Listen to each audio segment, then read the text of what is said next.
Second chapter हम पढ़ते हैं nature of management some important issues.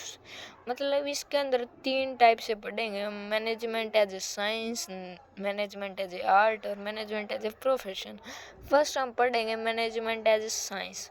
तो साइंस हमें पता है सिस्टमेटिक बॉडी ऑफ नॉलेज होती है जिसके अंदर विच इस्टेब्लिश रिलेशन इस्टेब्लिश करती है काजिस एंड इफेक्ट, मतलब जो कारण है और प्रभाव होते हैं उसके बीच का रिलेशंस, जिससे हम आगे बढ़ते हुए पढ़ते हैं कि इसके अंदर क्या क्या इंक्लूड होगा। Systematic body of knowledge, management है वो एक सिस्टमेटिक बॉडी ऑफ नॉलेज होती है, आगे based on collection and facts analyse and experiment. जो साइंस है उसके अंदर जो बेस्ड है ना वो एक्सपेरिमेंट पे होते हैं, मतलब कोई भी उन्हें मतलब वर्क करना वो उसका एक्सपेरिमेंट करते हैं। जैसे एक कोरोना वायरस आता तो उसके भी उन्होंने एक्सपेरिमेंट प्रैक्टिस की थी, जिससे मतलब पता चलता कि उनका एंड रिजल्ट क्या हुआ। उसके बाद है यूनिवर्सल वैलिडिटी।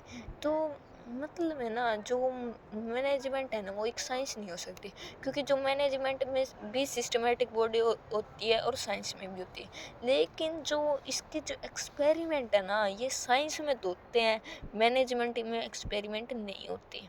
थर्ड यूनिवर्सल जो वैलिडिटी है ना वो मैनेजमेंट में तो होती है लेकिन साइंस मैनेजमेंट में नहीं होती और यूनिवर्सल वैलिडिटी साइंस में होती है apply.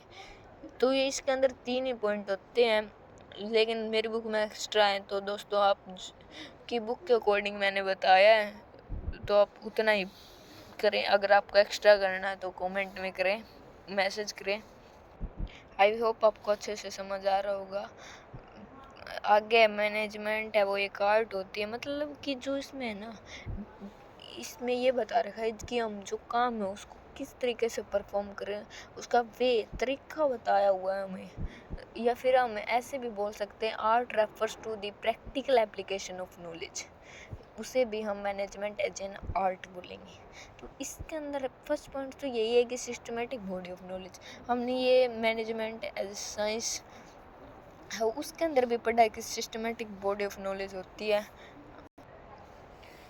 Systematic body of knowledge साथ में पर्सनलाइज एप्लीकेशन, ये जो मतलब कि है ना आर्ट है उसमें हमारे पर्सनल एक्सपीरियंस होती है, प्रैक्टिकल हमारी खुद की नॉलेज होती है।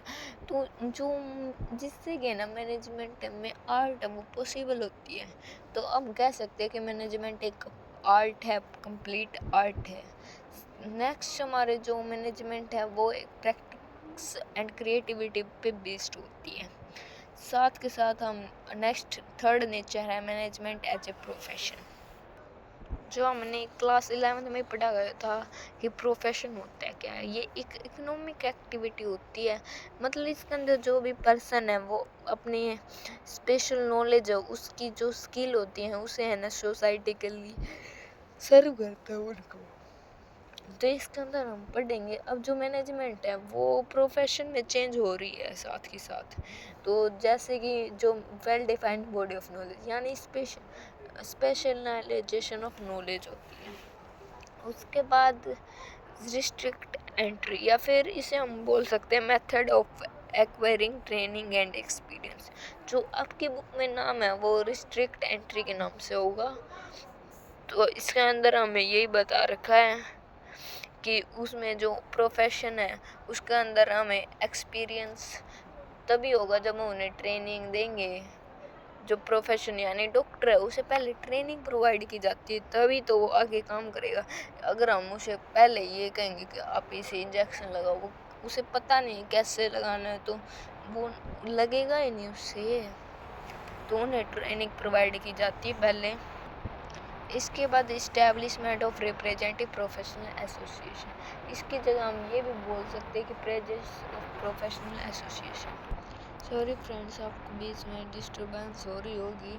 तो थर्ड पॉइंट हम पढ़ रहे थे establishment of representative professional association. इसके अंदर जो लॉयर है या फिर एग्जांपल हम ले सकते लॉयर डॉक्टर का, तो जो बार लॉयर के लिए बार काउंसिल होती है, डॉक्टर के लिए मेडिकल काउंसिल ऑफ इंडिया होती है, ये सब इसके अंदर इंक्लूड होते हैं।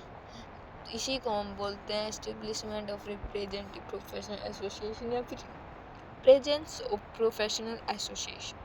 मैं आपको इसका एक इजी सा पेज बताती हूँ, जिससे कि मैंने लिख रखा है, आपको ऐसे अलग अलग पेज पे पढ़ने में आसानी नहीं होगी उससे।